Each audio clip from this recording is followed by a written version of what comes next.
It's yours truly, Ricovibes, and welcome to another edition of Take 5. I have the pleasure of welcoming my special guest, Tifa. How are you? Thanks for having me. I'm good. Eh? I'm good. Welcome back to Atlanta, by Thank the you. It's always a good vibe here in Atlanta. Yeah?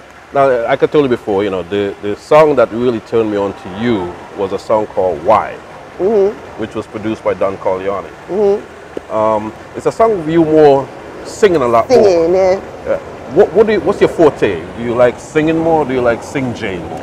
I like them both. Yeah? It's just that, sometimes within dancehall, you just have to go with it, like what's happening at that particular time. But when I started music, I actually started singing, and they wouldn't play the singing songs. And then we go Kitty Police, and then we go Cranny Girl, and then it was a thing. You know what I mean? But I try to sing as much as I can, or do like the one-drop rhythms, or do like the covers, the If I Could Fly, so on and so forth. But I love it all. You know what I mean? Yeah. Is this what you always wanted to do? You always wanted to be an artist? Yeah, the planes are flying overhead, right? I knew I wanted to be a performing artist. I've always been performing since I was a little girl. My mom enrolled me into Performing Arts Academy. I was with Asha for like 8 years. Really? So yeah, I'm formally trained in singing, dancing, and acting. Wow. So if it wasn't one, it was going to be the other. Right. It's crazy because when I started out, I was much more into drama. You know what I mean? I was stronger in the drama, and then as I progressed through high school, I was the dancer. Like everybody knew me as the dancer. You know what I mean? Wow. So much so, see, when I started singing, everybody was just like, "But she's a dancer." Really? You know what I mean? Was it formal dancing, ballet dance? What kind of It was everything. Like I used to like choreograph the pieces, and even when you're prominent DJs, he would tell you like I taught him cheerleading when we went to university. Like which prominent DJ is that? Oh, cheerleading. He was cheerleading. Yeah. I really want to know who that DJ is. Okay. I'm good, man. I'm good. I'm good. Okay. But yeah. Yeah. Okay. So I was the dancer. Like I took dancing really, really seriously, and then, but I know it's just I've always been writing though. Throughout it all, I was always the writer. I always had my book with this big book with poems and writing my stuff, so on and so forth. So it just came naturally. It's something I know for do from a long time, and then you grew up in this family where kind of musical, we love music, where the stepfather was a producer, where you know what I mean. But from early on out, I was just in love with the whole vibe and the culture, like. Living in my grandmother for part of the time because my mother had immigrated to Canada. My grandmother had this really, really popular restaurant and bar and a little gambling thing. You know what I mean? So, sound string up and run robin, and you're in the heart of downtown. Of course. You're the Juke Street. Oh. You know what I mean? Okay. You're in the heart of downtown. Like, so, yeah. Now, the feminine rhythm, and of course, the rhythm that Corny Girl came on. Them girls sitting. Was just females on that rhythm. Yeah. How did you meet Don Corleone? How did I meet Don Corleone? He wanted to do the project.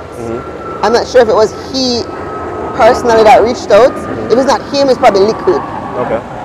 And I went up there, and the rest is history. Wow. A couple of tracks there. And then War 21, of course, Soko, Conley, those guys. War 21 is a funny story because I was about to leave university. And of course, you have a degree, but you have a degree because your mother said you're one picnic and you have to get a degree. Right. So what do you have a degree in? Psychology and human resource management. Okay. And my cousin at the time, he was very popular. Like he was like the party man, like in the every party with all of the popular people there. Like you know what I mean? I always call him. I said, don't forgive me, cause I think I just seen me go. But anyway, it was just like, yo, I know Soko, you really want to do this? And I'm like, yeah, I want to do this. He's like, yo, it's not an easy thing, And I'm like, I know. And he introduced me to Soko in I never forget, the Total gas station at Mullines and Boulevard. And Soko was like, Soko always drove it. He was just like, yo, so what you claim to fame now?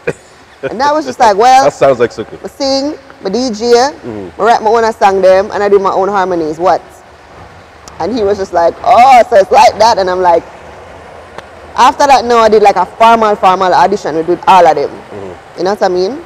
And the rest is history. Wow, wow. So before you became an artist, you wanted to really get into corporate Jamaica, I guess.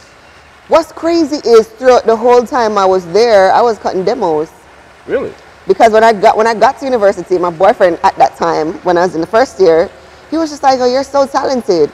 Because I had pretty much stopped performing because I was drained. Like, just imagine from like 10 to 18, all you're doing is performing. Like, I don't think people understand that I've been doing this for a long time. But at the time, like, I was touring with Ashe and I was touring with a group. Right. You know what I mean? Right. So when I hit sixth form now, I was just like, yo, I want to stay after school.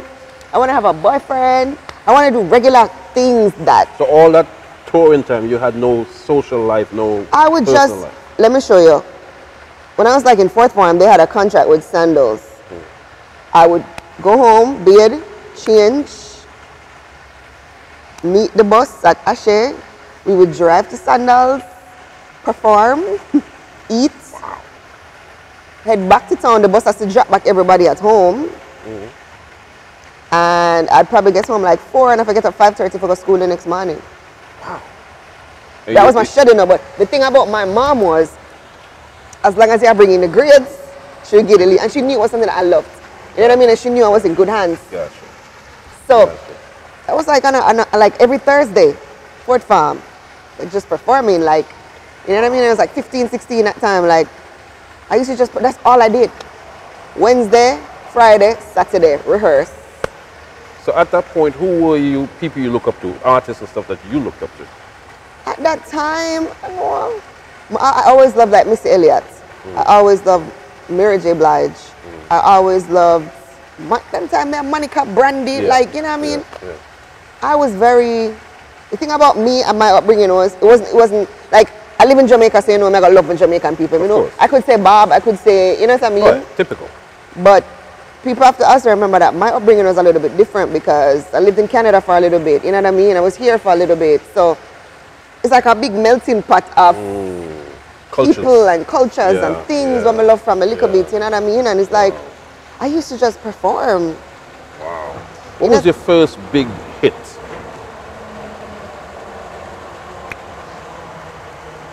I'd probably say Spell It Out, but my first big, like, the song that make people like know me was Cranny Gal. Cranny Gal, hot gal no mix with no cranny gal. Our thing no look good man alla. Cranny Gal can't afford roll and shin like hospital. How are the some gal? Okay. Cranny Gal, there was Cranny Gal, then there was Bottom of the Barrel, and Spell It Out kind of solidified them both. Yeah. Wow. Cranny Gal is still a very, very much requested song. It is. Enough gal get fight to that song there. Yeah, enough. Get fight? Wow. Enough. Fast forward to Dexter Daps. Yeah. How did that collaboration came about? Dexter Daps, that Seika hit me. At the time, and they were like, yo, we have this artist, we think you would fit it. Listen to it, I liked it. Wasn't sure about it because at the time, nobody has to know was like, you know? Right. And I'm like, kind of the same sexy vibe. Right. I wasn't sure if I wanted to, you know? And then I still was entangled with corporate. So I was a little bit on the fence because, you know, the kind of ranch, like the raw version in my way. Yeah. Pretty girls are not so good in most cases. You love me good, there's nothing to negotiate. Your body no soft like a toothpaste. You know feel good, so you know feel so bad. Baby girl, you tie me like a shoes list. Say the key at the back of me and my own place. But protect my mind like a phone kiss. Your love is sitting for me jealous over. So Dexter Daps, I was hit by Craig from the Seika, and they're like, oh, we have this song, we think it will fit good for you. With this artist that we have coming out, blah, blah, blah, blah. And I was just like, all right, cool. Listen to the song, like the song. But was like a little apprehensive because at the time nobody has to know it was out, and it was the same kind of feel. Right. You know what I mean? So that, and then I was still like heavily entangled in like corporate at the time. And you know Dexter sang and the raw version, them. Yeah, yeah. You know what I mean? And I wasn't really in the business of like taking songs because that song was written like by Dexter. You know what I mean? So you're accustomed to writing your own song. Okay. Tell them, It's like, all right. And like probably 2 weeks later, them link again and I say, hey, sure you don't want to do this? One of my good friends in Jamaica at the time, she was like, what you have to lose? Right. And I'm like, you're so right. So she's like, you have nothing to lose, you know what I mean? And then she's like, yo, your collab record is so good too. Right. You know what I mean? With all of the collabs that I've had before. Right. So it's like, okay, and then the day when I went to studio to record is the day I met Dexter. I'd never met him before. Wow. And I just liked his whole energy, and you know what I mean? I'm a love, as somebody that is into the performing arts, like it was good for that whole new, you know what I mean, hunger, that whole new energy there, and just record the song, and the rest is history. Wow. Has that song done anything for your career at all? Yeah, I wouldn't say no. You know what I mean? It helped, it propelled in. Right.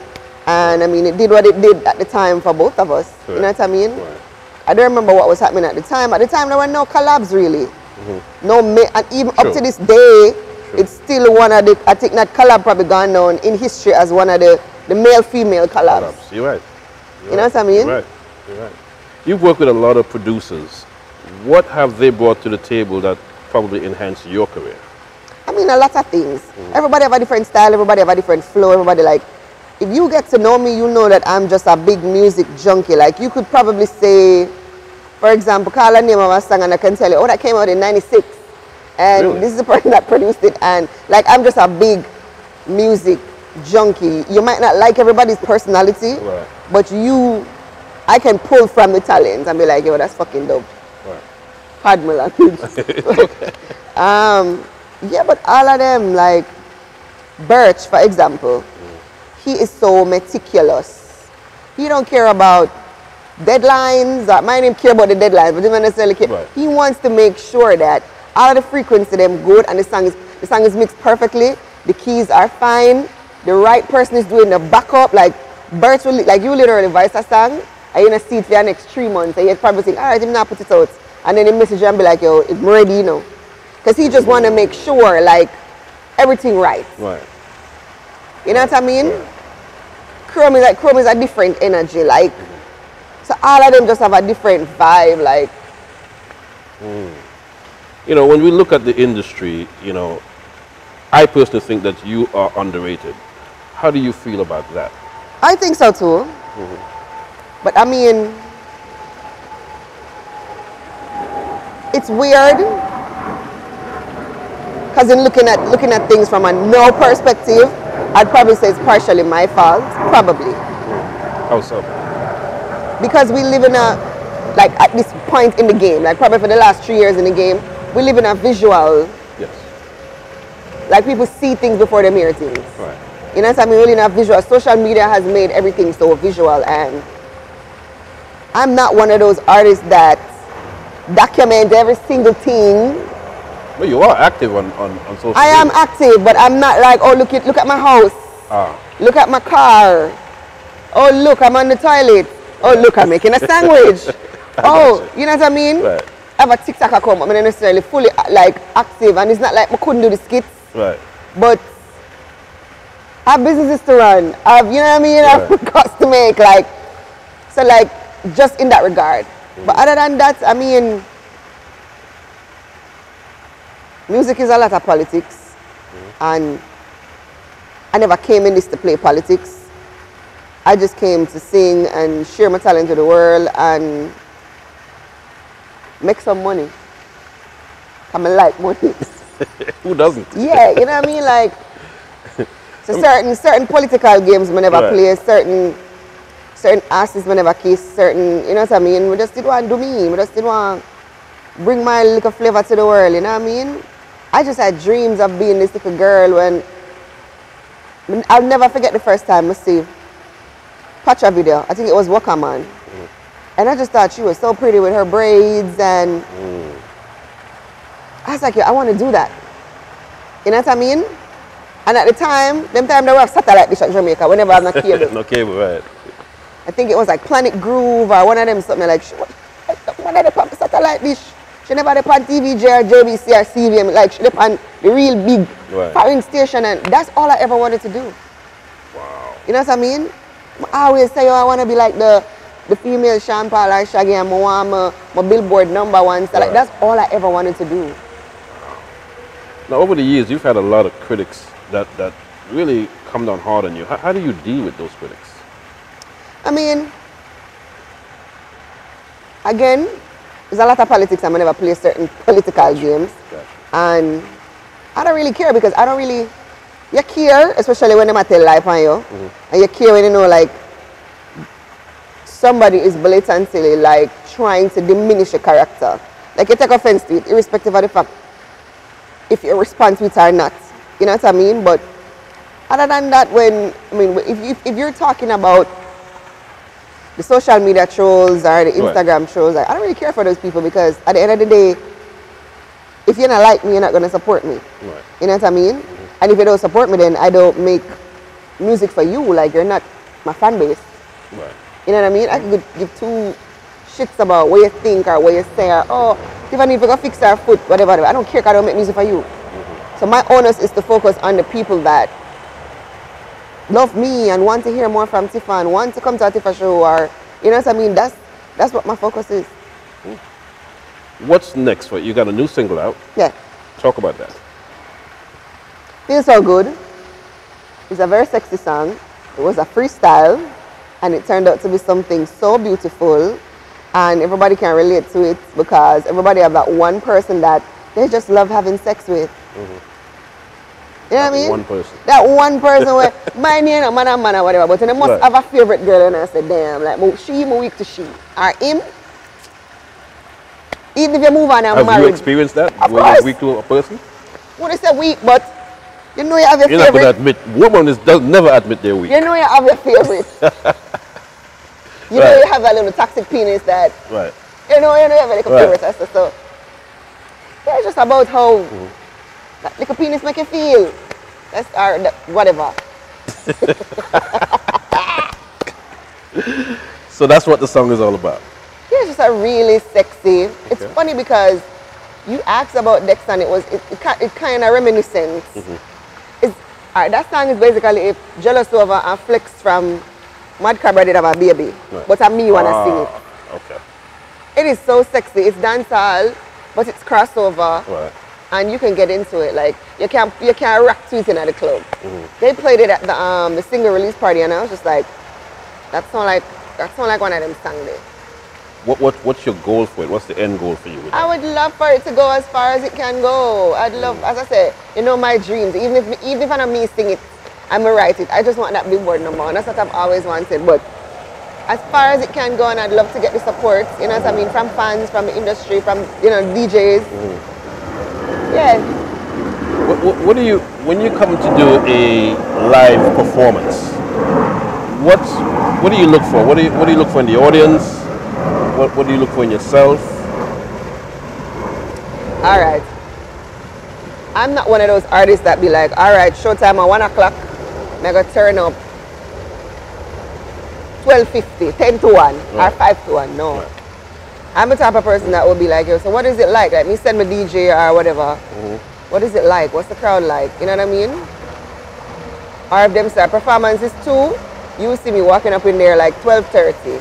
I've seen that. Yeah, cause I want to catch a vibe. Like I'll be in the cut, like in the corner, like this. I watch everybody and I watch to see. Cause sometimes that's what messes up artists. They probably go and think, all right, me's a man, I'm sing some gun tune. So them expect say a bag of man I go in at the club, and when they reach I be a girl. Right. Yeah, me real to it, but I want to hear some of your sexy songs too. Gotcha. So you have to know how to gauge the crowd, and I like to come and look and see to see how to organize the show. Got it. If it's a bunch of men in the club, I have to cater to the man them. As much as them love Tifa, you know what I mean? I have to cater to the man them in the audience. So I love to watch and read the crowd, and I also love to party. Not because I'm a party for a living, but I love to party. I like go out and enjoy myself. I like go out and feed off of the crowd, and you know what I mean? I love to have a good time. So I'm one of those people that will show up early, catch a vibe, drink some drinks, maybe smoke a little hookah, watch the crowd, and then just got entertained. Now you're into visual, of course, but what has been your favorite video thus far? I think this video that I just did. One. I'm not even gonna lie about it. Okay. I think it's my most sexual video, but it's cool.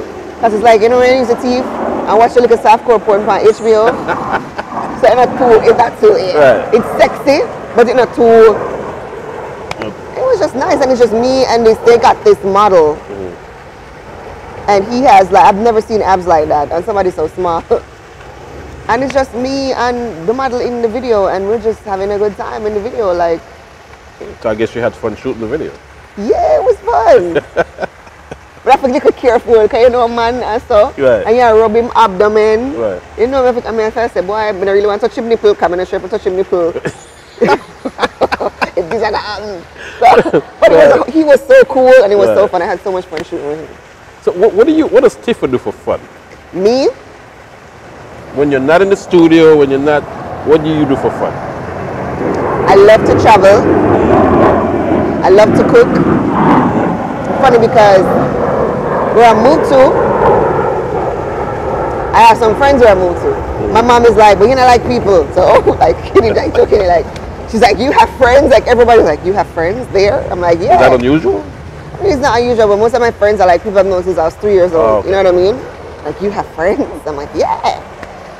So, I mean, we will get together and I'll be like, okay, I'm cooking this Sunday. And we'll go by the pool, and we'll eat, and we'll play a little music, and we'll play domino, and we'll play Ludi, and we just have a good time. How we go, I love brunching. Like, I see Atlanta has the vibe here, and it's nice. We got Rum Punch brunch, but Florida had a real brunch spot. Oh, you're gonna take that from us, right? I don't see Florida have anything like Rum Punch brunch. They don't. I hope to start something like that soon in Florida. But I love dressing up and going to brunch. I listen to music and having good food. I love to travel. I like roller coasters, so I like to ride rides. I'm the adventurous friend. Okay. That's gonna be like, yo, at 4 o'clock, you're up. Let's go to the grill. Okay. And you'd be like, bitch, you're crazy. Bye.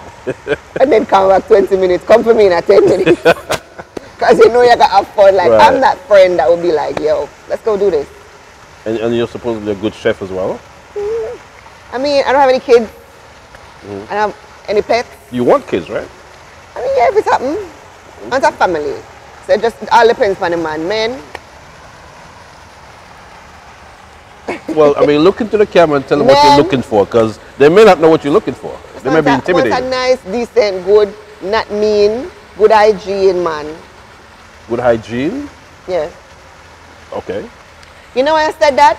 Because everybody was like, oh, please remember to wash your hands, and please remember to sanitize. And there was this whole thing about people not bathing, and I'm like, the pandemic made me realize that people don't clean. People don't clean. Like, we're not supposed to tell you to wash your hands. You know what I mean? Like, it's to be natural. It was during the pandemic that I realized, like, people really nasty out there. Like, there was this whole thing with a bunch of stars that were like, oh, them don't bathe. Them probably bathe once a week, or if them feel sweaty. Or once a week? Google it. There's a bunch of you like Ashton Kutcher and a couple of people. Well, that's a different race. It no matter. Different color will still have the same body parts. Still secret. Still, you know what I mean? It no matter. I can't believe that, but anyway. Google it, and you will see, like, and even Ashton was at a game and they were like, go and bathe. Go and bathe. Like, it was a big thing. And a lot of celebrities were coming out and saying, even them kids, them not bathe them unless them have to bathe them. Okay, so that's one of the criteria. You want a man that's into hygiene. Clean your nails. Someone have some little dirty nails. I want to come touch people and them. No. Okay. So do you want him to cook for you, or since you're a chef, you cook for him? It doesn't matter. You just, let me tell you, so me, I'm big on effort and I'm big on results. Okay. So if once he's a trying man, I'm going to say he's a trying man, me work with you. Okay. All right. Now, where have not performed yet in your career? So I want to go to Africa, I want to go to Japan, full stop. That's it. I've been everywhere else. You've been everywhere else? Basically. Okay. And you've been embraced every place else, obviously. Okay. Basically. Where can folks follow you on social media, that type of stuff? Social media at It's the Tifa, at ITSTHETIFA on everything, every platform. All right. When can we get an album? You got one already. But you need a follow-up album. It's been a while. Let's just say I have a lot of songs in my arsenal. So you never know. There's a lot of songs that are sitting and I still have more to record. Now, last question. Is there any producers that you have not worked with or artists that you'd like to work with? I mean, it depends. I am a spirit and vibe tech person.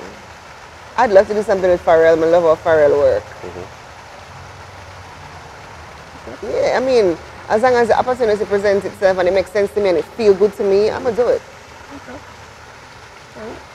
Well, folks, there you have it. Tifa, you know, it's a different side of Tifa today. Yes. And guys, you know, she's not looking, but just in case. Who's saying I look? Oh, I was assuming you weren't looking. I'm looking, of course. You're looking? It'd be nice. Yeah, it'd be nice. Okay. Because everybody's coming out as something different nowadays, you know, so we don't know. Listen, I just want somebody nice. I'm my mom's only child and she needs grandkids. Oh, you're an only child. Are you spoiled? No. You're not spoiled. You sure? Of course. Okay. Do I look spoiled? You're not looks deceiving. You don't have to look spoiled. Folks, Take 5 featuring the one and only Tifa. We'll be back with another edition real soon.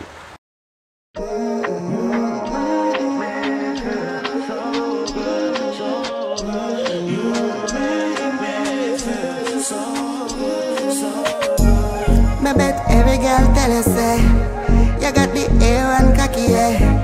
The way you deal with me body can't compare to an ex that I nobody. All mine tell you girl them fake way. You make me want chain you lock your way. You want me drug me say you're making me high. 24/7 boy me want it all the time. And you're making me feel so good. You're making me feel so.